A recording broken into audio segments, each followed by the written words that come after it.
Old Hollywood movies. Where heroes for gay but you never knew what. If your favorite old Hollywood heroes had a secret. Something hidden beneath the surface. Something the studios kept under wraps. Well, here's the thing.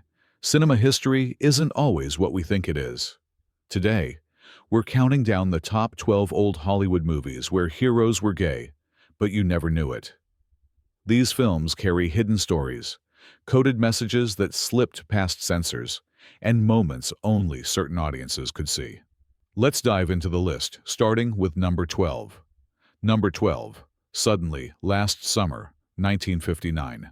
Directed by Joseph L. Mankiewicz, this psychological thriller stars Montgomery Clift as Dr. John Phillips, a young psychiatrist hired to treat Catherine Hawley, a wealthy woman who survived a traumatic event. Elizabeth Taylor plays Catherine, and Katharine Hepburn is her domineering mother. As John begins to uncover Catherine's past, he discovers a darker truth. Her cousin Sebastian, a beautiful and mysterious man, had used Catherine as cover for his own life. Sebastian's obsession with young men, combined with his need for camouflage, reveals layers of hidden desire. The film masks its true story behind psychiatric dialogue and family secrets. But the subtext is impossible to miss once you know what you're looking at. The way Sebastian moves through the world, always seeking beauty and youth, always surrounded by admirers, tells a story Hollywood couldn't say out loud. Number 11. The Asphalt Jungle, 1950. Directed by John Huston, this film is considered the prototype for all heist movies that followed. Sterling Hayden plays Dix Handley, a career criminal who plans an ambitious jewelry heist. But beneath the surface of this crime thriller lies another layer. The homosocial world of these men, the intense bonds forged through planning, trust, and the need for absolute loyalty, speaks to something deeper than simple criminal camaraderie. Hayden's Dix has a particular closeness with Emmerich, played by Sam Jaffe, that carries an emotional weight beyond typical male friendship. The film's attention to masculinity, to the way these men move through the world together, to their dependency on one another in moments of crisis, creates a subtext that Huston understood intimately. The film allows viewers to read the homoeroticism that exists in these criminal partnerships, in the vulnerability of men who must trust each other completely. The heist becomes a metaphor for a kind of intimacy that cannot be openly acknowledged, for bonds formed in the margins of society where normal rules don't apply. Number 10. Ben-Hur, 1959. Directed by William Wyler, Charlton Heston plays Judah Ben-Hur, a Jewish prince, falsely accused and enslaved. Stephen Boyd is Masala, Judah's childhood friend, now a Roman officer on the opposite side. Their reunion becomes the emotional core of this epic film. The intensity between them, the personal betrayal beyond politics, the way Masala's fall destroys Judah even after victory, all suggest something deeper than rivalry. Their bond was forged in youth, and their separation is treated as a loss, not merely military, but deeply personal. The chariot race that determines their fates becomes a metaphor for struggle, for the impossibility of reconciling what they once were. The film's homoerotic undertones run beneath the surface of this biblical epic, evident in the stolen glances and the complexity of their hatred. Number 9. Some Like It. Hot, 1959. Directed by Billy Wilder, this film is considered one of the greatest comedies ever made, starring Tony Curtis, Jack Lemmon, and Marilyn Monroe. But beneath the slapstick humor and the famous plot about two musicians who disguise themselves as women to escape the mob, exists a film deeply engaged with gender, identity, and performance. Jack Lemmon, in particular, finds something profound in his transformation. His character Jerry becomes Daphne, and as he inhabits this female persona, he discovers a freedom, a sensuality, a way of existing that feels more authentic to who he actually is. The famous final scene, where Lemon's character reveals to his admirer that he's a man, and the response is the film's greatest punchline, "Nobody's perfect," becomes a statement about acceptance. The film flirts openly with cross-dressing, with the fluidity of gender, with the idea that identity is performance. Wilder was a director who understood coded sexuality, and Some Like It Hot exists in a space where audiences can read multiple meanings. The homoeroticism between Curtis and Lemon, the way they exist together in this disguised space, the intimacy of their shared secret, all speak to a film that understood its own subtext and allowed space for multiple interpretations about who we are and who we're allowed to be. Number 8. The Thin Man, 1934. Directed by W.S. Van Dyke, William Powell and Myrna Loy play Nick and Nora Charles, a married couple solving mysteries together. But William Powell's Nick Charles is more interesting than the film's surface suggests. His world before marriage, his ease moving through Manhattan nightlife, his affectionate relationships with other men, his sophisticated knowledge of art and culture, all point to a more complex past. The film lets him be charming and witty, but hints at a life lived differently. Powell was known in certain circles, and his performance carries that knowledge. Notice how Nick moves through gay spaces, how he's welcomed, how he understands the coded language of desire and performance. His marriage to Nora becomes a kind of refuge, a way to maintain his position while existing in a world he clearly understands intimately. The film never makes this explicit, but it's visible to those who know where to look. For viewers in the audience, Powell's performance offered recognition, a way to see oneself reflected on screen, however briefly, however carefully disguised. Number 7. Rope, 1948. Directed by Alfred Hitchcock, James Stewart and Farley Granger play two men bound by a terrible secret. They've committed a murder and hidden the body in their apartment during a dinner party with guests. The tension between them, the psychological intensity, the way their connection is portrayed, suggests something beyond friendship. Granger's nervous energy, Stewart's protective manipulation, the jealousy and obsession between them creates subtext that's unmistakable. Hitchcock understood what he was doing. The entire film takes place in one room, a confined space where desire and violence are impossible to separate. The homosocial world of two men living together, hiding secrets, bound by guilt and longing, was Hitchcock's coded exploration of a world he understood intimately.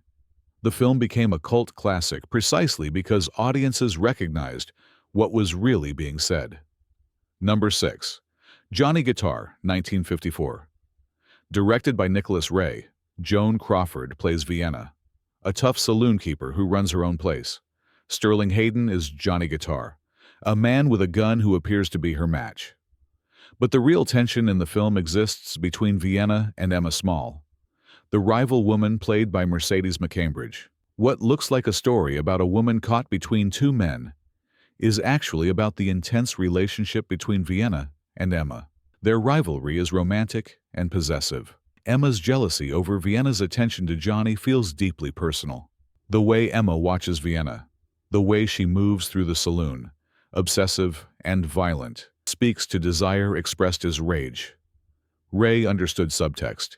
He knew how to film desire, whether it was between men or between women. The landscape itself becomes charged with emotional intensity.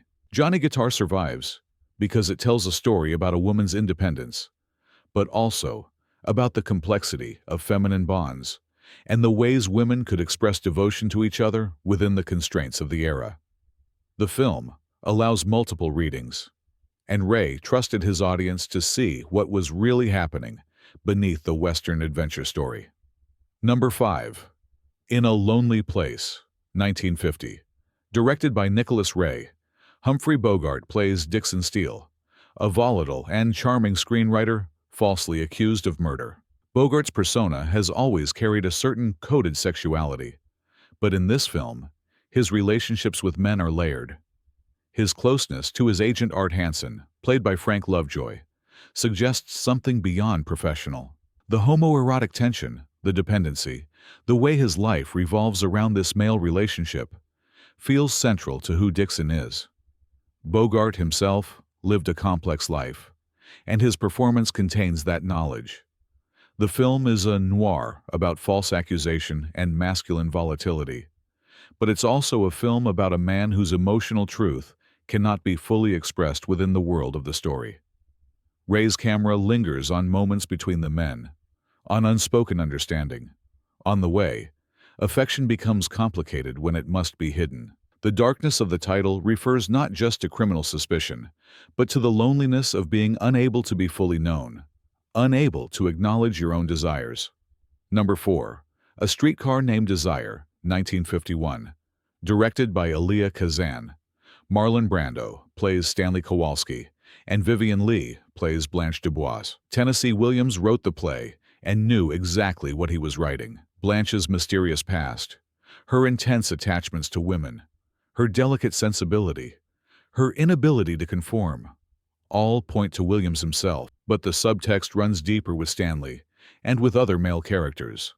The aggression and sexuality, the way Stanley violates boundaries, becomes a metaphor for the larger violence done to queer people. Williams couldn't write this story directly, but he wrote it in code. Blanche's breakdown, her institutionalization, her loss of autonomy, all reflect the danger of existing outside acceptable bounds. The film carries the weight of Williams's own complicated life and the ways Hollywood forced him to obscure what he knew and felt. Williams was a gay man living through an era where his truth could destroy him. He transformed that fear, that knowledge, that necessity for secrecy into art. Blanche becomes a stand-in for anyone who cannot survive in a world determined to erase them. Number 3.